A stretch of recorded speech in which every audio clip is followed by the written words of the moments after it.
with airport matters for a number of years and don't claim to be an expert in dealing with the FAA. And I know that a lot of the dealings with the FAA become very technical and very complicated. To the extent that we can answer your questions tonight, we're certainly here to do that. To the extent that we have a question that stumps us, we'll look it up. We'll get you information and get back to you just as soon as we possibly can. I don't think there's any need to mention civility. I mean, we're all here as part of, you're all part of the same community, and I know that this has been a little bit of a heated topic, and emotions have run fairly high, and there's some differences of opinion. I think what everybody can agree on tonight is that everybody wants what's best for this community. And so, with that in mind, I think we're here to try to achieve that goal. I know the BOAC is, and I'm sure the city council members are here with that same objective in mind.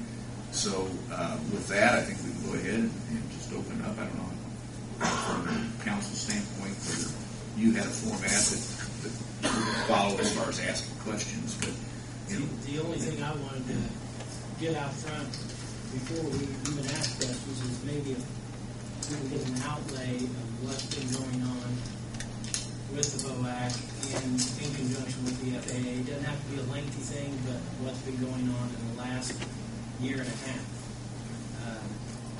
Where, what's happened back then, how we progressed, and where we at, and where we stand at today. Right. I think also that is in that where we're intending to go, and what the future step would be if we win. And I think Don's one that deals with the FAA primarily. It's his bailiwick, and Don is well known at the FAA and does a great job. I've observed. So Don, I think it's probably kind of your report. Start? Yes. Again, my name is Don Manley with Butler Permanent Cypher. We've been contracted to prepare an airport layout plan report, an evaluation of the current airport location that would meet FAA standards. In doing that, you have a series of grants.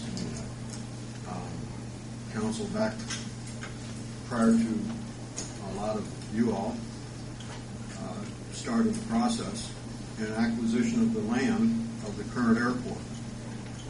We're still in the process of acquiring some of that land. We've gone through a series of grants, and at this time we've gone through 6 actual grants. We're into our 6th grant for acquisition of the airport. Pertaining to the first grant was the airport layout plan update. Yep, and in the sequence of events, the airport was already an approved site for funding. Not an approved site for development, but an approved site for funding. A specific site location has already been accomplished. That's the reason why you're receiving what we call non-primary entitlement. If it weren't an approved site, you wouldn't have been receiving non-primary entitlement. So the FAA has already got this site as the main focal point of site. There is an environmental process after the airport layout plan is approved, and we have at this point in time an approved airport layout plan. In the approved airport layout plan, you have a specific runway, that runway length that shows on approved airport layout plan is 5,405 feet. We have since, in time, has lapsed over that period of time when the forecast was approved to a point where we've got to update the forecast. We're in the process of updating the forecast to see if it tests properly that the 5,405 feet is the proper length for the justification. So we're going through that process right now. And that is part of the purpose and need of the environmental assessment process, which is the next step. We are in that environmental assessment process. We have gone through a series of agency reviews to all the federal, state, and some local agencies for review whether or not they have any comments to the site environmentally.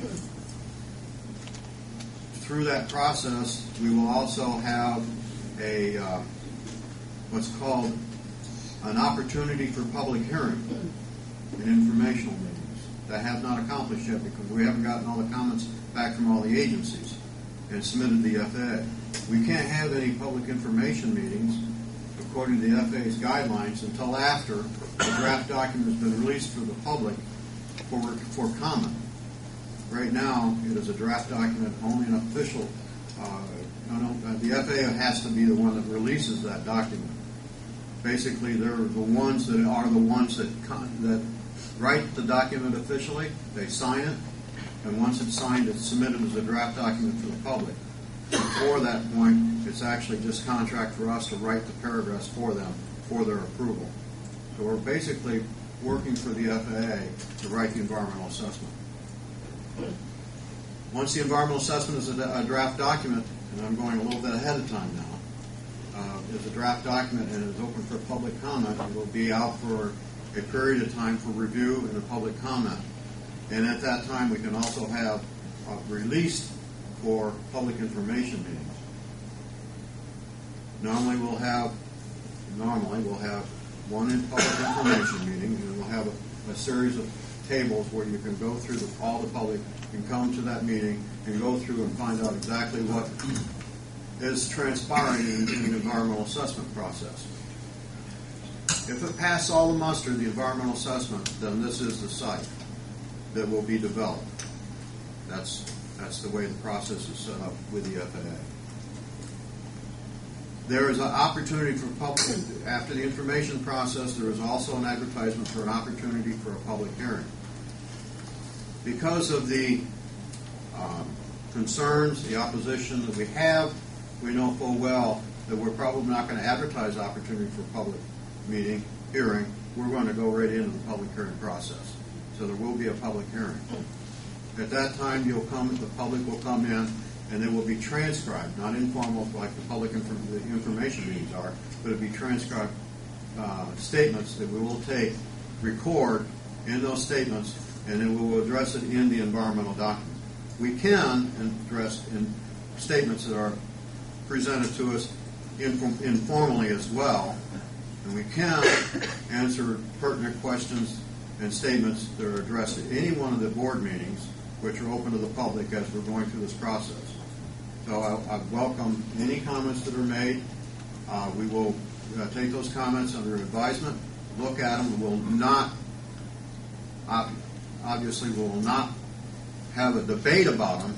We will answer them in the document in transcript. Nothing is verbal. And that's the way the FAA prefers it.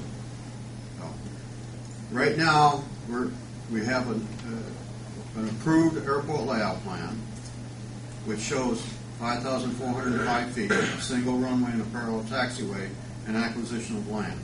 That's the document.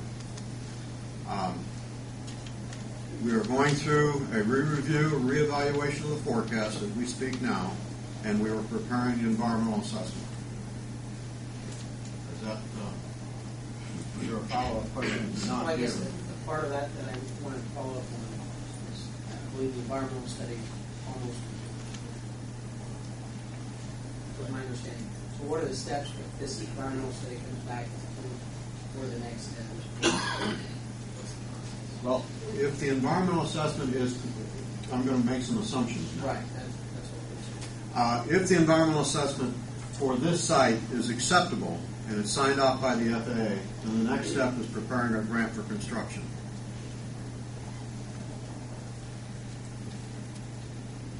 Length of time till we get the step back across the process, waiting. I'm going to be even a little bit more subjective on that because the timing with the FAA, and I don't know if you, must be my phone, but I don't know if you have any relationships with any other federal government bodies, but the time normally is on their side, not ours. I would venture a guess, and this is only a guess on my behalf of normal environmental assessment processes. We're looking at a year to year and a half before we get to a point where we can even prepare a grant. Construction, right now you have a capital improvement program that has been filed with the FAA and the state, And right now, the capital improvement program